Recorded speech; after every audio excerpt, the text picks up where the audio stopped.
Uh, yeah.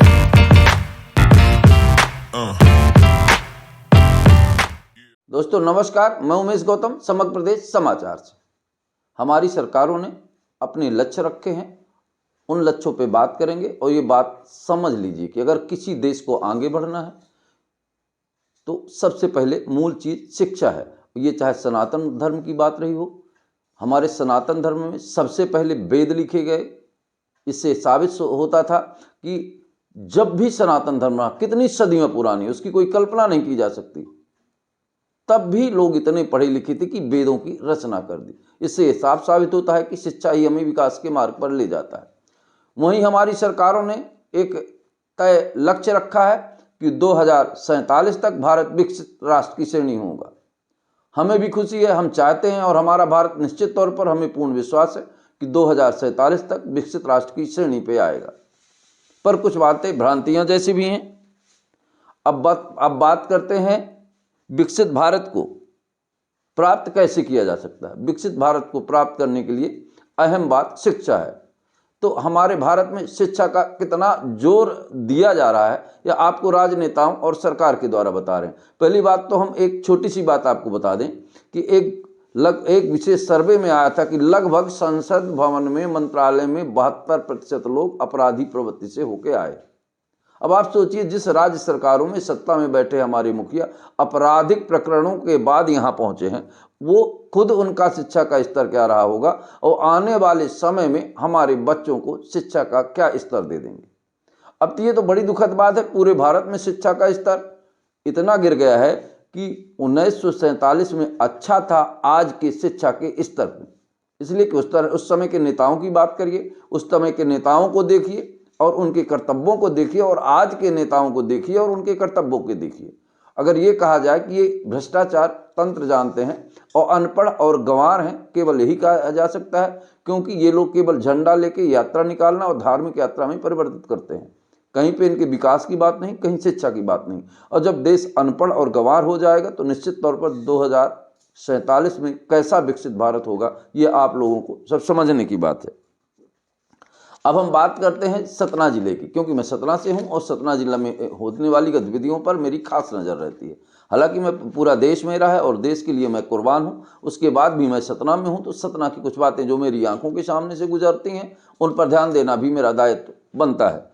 हम बात करते हैं संभायुक्त BS जामोद औचक निरीक्षण करने नंदहा गांव पहुंच गए। नंदहा गांव जब वो पहुंच गए तो विद्यालय का औचक निरीक्षण किया। अब आपको बताते हैं कि औचक निरीक्षण में उन्हें क्या मिला। इससे आप अंदाजा लगाइए कि वर्तमान समय में शिक्षा का क्या हाल है। औचक निरीक्षण में कक्षा 8 की बालिका को उन्होंने एक पुस्तक दी हिंदी की, बोले पढ़ के सुना दो। वो हिंदी बालिका नहीं पढ़ पाई। उसके बाद उन्होंने कहा कि 2024 में 1500 घटा दो, वो भी नहीं घटा पाई। अब आप समझ लीजिए कि हमारे देश में शिक्षा का क्या स्तर है सरकारी स्कूलों का। अब वही सरकार दावा करती है कि हम शिक्षा में एक्सीलेंस स्कूल ले रहे हैं, फलंसी स्कूल खोल रहे हैं, पर लड़कों से काका काका नहीं बन रहा। सरकारी स्कूलों में 2 टीचर हैं और एक बालक। अब ये दुर्दशा भारत में शिक्षा विभाग की है।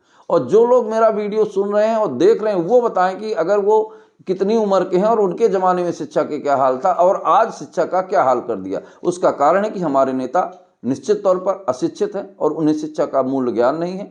सुने सुनाई भाषणों के आधार पर राजनीति करते हैं। हम एक और आंकड़ा आपको बताने जा रहे हैं। असर में एक रिपोर्ट के अनुसार लगभग 52% बच्चे हमारे यहाँ अनपढ़ की स्थिति पे हैं। अब आप सोच लीजिए, जिस देश में 52% बच्चे अनपढ़ की कंडीशन में पहुंच गए होंगे, उस देश को विकसित राष्ट्र बनने में कितना टाइम लगेगा। ये समझिए कि असल रिपोर्ट के अनुसार लगभग 52% बच्चे जिनसे जोड़ घटाना बाकी हिसाब किताब तक नहीं आता है। अब आप सोचिए, इन बच्चों के दम पे हम विकसित राष्ट्र की परिकल्पना को कैसे साकार कर पाएंगे। जबकि एक बात अम्बेडकर ने भी कही थी कि शिक्षा की शेरनी से बढ़कर दुनिया में कोई दूध नहीं होता, और जो शिक्षा की शेरनी का दूध पी लेता है उसे हजारों शेर, उसका जंगल के शेर उसका कुछ नहीं बिगाड़ सकते। तो आज हमारे यहाँ शिक्षा का जो स्तर सरकारों ने कर दिया है वो बड़ा दुखद है। और आपको बता दें कि इसमें ये समझने की बात है कि गलती किसकी। अब हमारे नेता लोग धार्मिक रैली निकालते हैं, प्रशासनिक अमले का इस्तेमाल करते हैं, लच्छेदार भाषण देते हैं। उन्हें मैं तो ये कहूँगा कि इन्हें शर्म आनी चाहिए और शर्मिंदगी का भार इतना आना चाहिए कि ये जब अपने कार में निकलें तो निश्चित तौर पर सर ढक के निकलना चाहिए। शर्मिंदगी इसलिए आना चाहिए कि उन्हें अपने सरकारी स्कूल के बालकों की रैली निकाल के समाज को ये बताना चाहिए कि हम कितनी शिक्षा दे रहे हैं और ये बच्चे कितने पढ़े लिखे हैं। क्या किसी नेता ने सरकारी स्कूल के बच्चों को रैली निकालकर इस तरह से प्रतियोगिता शिक्षा की? पर ये नेता धार्मिक रैली, राजनीतिक रैली निकालकर उन्हीं बच्चों को अपने रैली में झंडा और डंडा लेकर घुमाते हैं। कितनी शर्मनाक।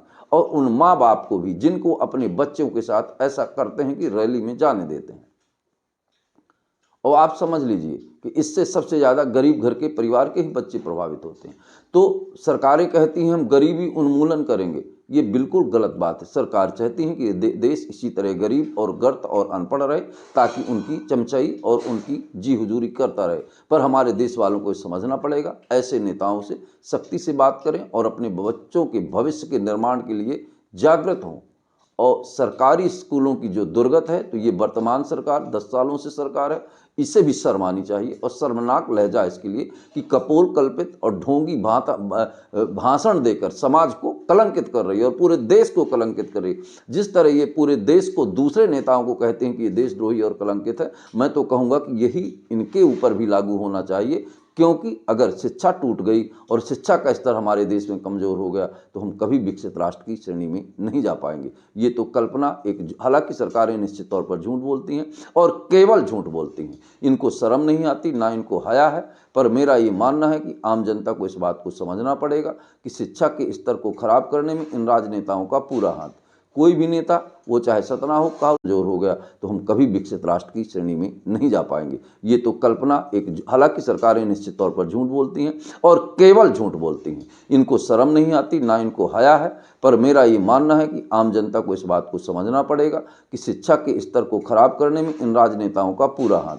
कोई भी नेता, वो चाहे सतना हो, चाहे पूरे प्रदेश का हो, मंच में खड़े होकर भाषण देते हैं, पर उस नेता से कह दो कि यही भाषण एक कागज़ पे लिख दो तो लिख नहीं पाएंगे। और जिस देश के नेता और मंत्री ही ऐसे होंगे, उस देश के शिक्षा का स्तर यही होना है जो है। वर्तमान में 8वीं कक्षा की बालिका सुलेख नहीं पढ़ पाई और सामान्य सा 2024 में 1500 नहीं घटा पाई, और स्कूल के मास्टर कहते हैं कि बच्चे पुलिस देख के हिचकिचा गई। अब कितनी शर्मनाक बात। तो एक बात और बता दूं, कुछ शिक्षक हैं इस तरह से कि वो शिक्षक खुद अपना नाम नहीं लिख पाते पर शिक्षक है। तो शासन की कुछ नीतियां और रीतियां ऐसे हैं कि शासन चाहती है कि गरीब समाज के बच्चे ना पढ़ें ताकि वो इसी तरह झंडा और डंडा लेकर रोड में घूमें। तो आप आम जनता को समझना होगा कि इन रैली और झूठे भाषणों में ना पड़े। अगर भारत को विकसित राष्ट्र बनाना है तो शिक्षा की बात करें, और शिक्षा जितनी जिसके पास हो जाएगी, जो शिक्षा का स्तर जितना ऊंचा उठ जाएगा, उतना भारत 2047 में विकसित राष्ट्र बनेगा। बाकी कोरी कल्पना, नीचे तो जा रहा है। 1947 से आज भारत में शिक्षा का स्तर बहुत नीचे है सरकारी विद्यालयों का, ये आंकड़े बताते हैं। अब सरकार को, आम जनता को इस पर विचार करने का विषय है। दोस्तों नमस्कार, मैं उमेश गौतम, समग्र प्रदेश समाचार।